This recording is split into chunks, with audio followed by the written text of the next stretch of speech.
Hey guys, and happy Monday. So for today, I'm participating in the Chic for Cheap challenge that's hosted by Christy Creates, and her co-host this month is Crafting with Cass. So what we're going to do today is we're going to take this Arizona bottle, and I got these at the Dollar Tree, but obviously you can get them from wherever. And I got them from the Dollar Tree, and I love the texture and the design that's on the bottle. It's amazing. It reminds me of those galvanized slotted pots, which so happens to be what I'm going to be making them into today. And I also have this little palette sign that I got from Goodwill for 99 cents. So the first thing that I'm going to do is I'm going to cut the bottle at one of these ridges here. Now I'm using my wood burning tool, but I also have done it before where I just cut it, and I'll put the link in the description box for the um, video that I've done before showing you how I cut it and then made the smooth edge, because at the time I didn't think to use my wood burning tool, so I did it, just with scissors, and I'll show you how I did it so you can get that same smooth edge that you end up with when you use the wood burning tool. But of course you can use whatever you have. So as you can see, it's smooth there. So the first thing that I'm going to do is I'm going to give it a coat of silver paint. And actually I think I end up giving it a couple. It doesn't have to be perfect, you don't have to have full coverage, but I think I ended up doing 2 coats just because it was really thin. So I just wanted a little bit more coverage than what it was doing. So I went ahead, I gave it a couple of coats of the silver paint, and I'm using just the silver paint that I have on hand. If you can spray paint, like if you're in an area where you can spray paint right now, spray painting it silver works really, really well, because then you have a nice solid base to paint on. But of course, I am in the Midwest and it is snowing and cold, so I can't do that. So I'm going to go ahead, put that to the side and let it dry, and then we're going to work on this palette sign. So first thing I'm going to do is I'm going to remove any hardware and stickers that are on it, and I always save these. And at the end, I do end up using this claw tooth hook. I just forgot to record that, and I always forget to put my hooks on before I put all the embellishments and do everything. So just remember to go ahead and put that put that hook back on there before you put your pot on there. So what I'm going to do is I'm going to go ahead and give the back and the sides of this frame or this little sign a coat of this Waverly ink black paint. And it's not complete, it's not full coverage. I just kind of gave it a quick coat.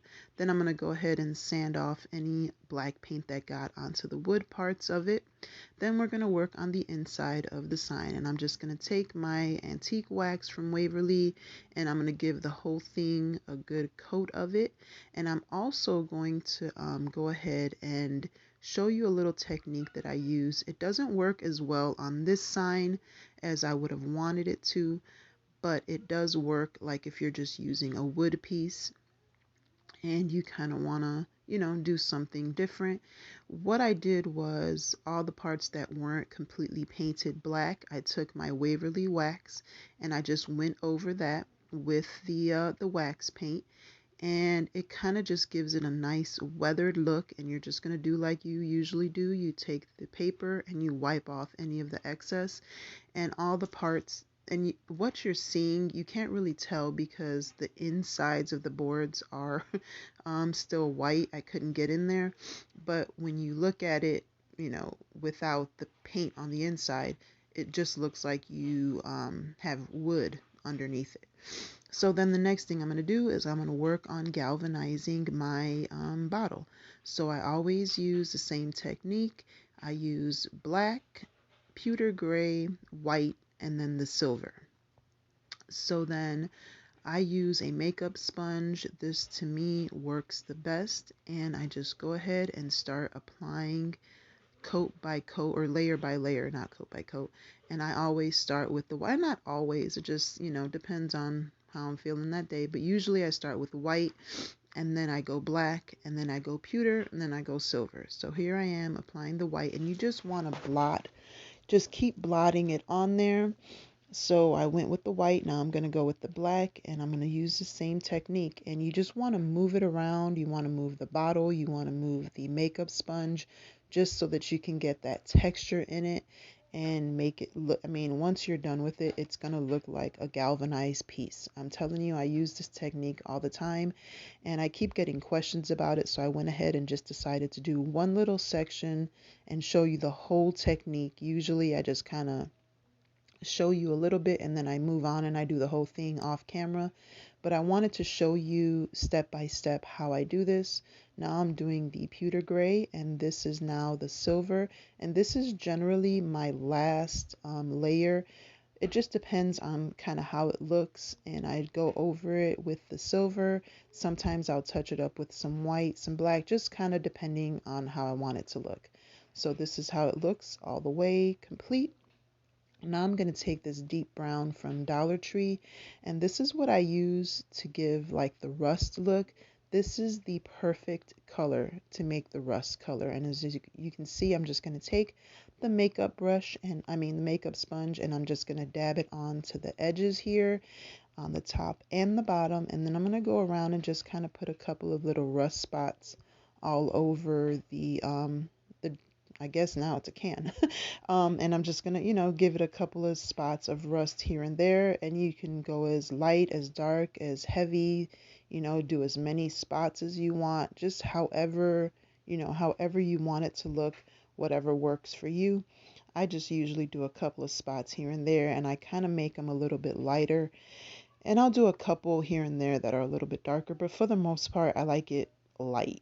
And so then I'm going to move on.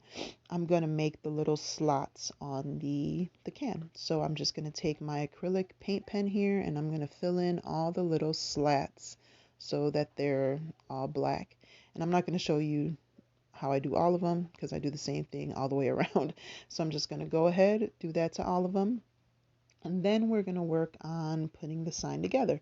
So I'm going to take this wired jute twine that I got from Dollar Tree. I'm going to cut a piece that's big enough to go around the what's it called? The bottle, jar, can, whatever it is. And then the twine does come off of the like wire part of it. So I would just take a little dab of hot glue, put it on there and kind of wrap it up so that it doesn't unravel as I'm trying to put it through or as I'm trying to use it. So just take a little dab, and I know I use my fingers.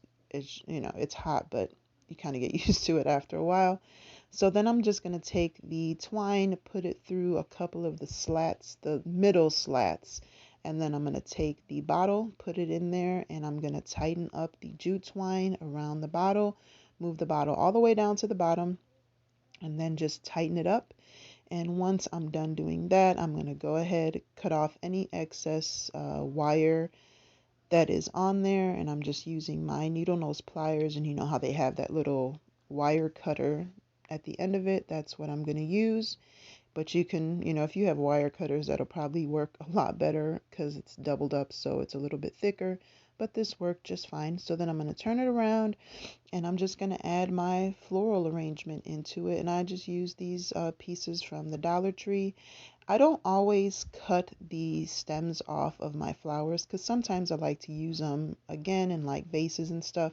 So I don't always cut them when it's a big container like this. I just fold it up and stick it in there, and then there's really no need to use like floral foam or anything like that because it kind of holds itself in there. And then I'm just going to move them around and kind of arrange the flowers so that there's a little bit of both colors all the way around the arrangement. And then once I'm done doing that, that is it, guys. This is it. Be sure to check out the playlist. Check out Christy and Cass' channel. I'll have their information in the description box below. And until next time, be blessed and be the reason someone smiles. Bye, guys.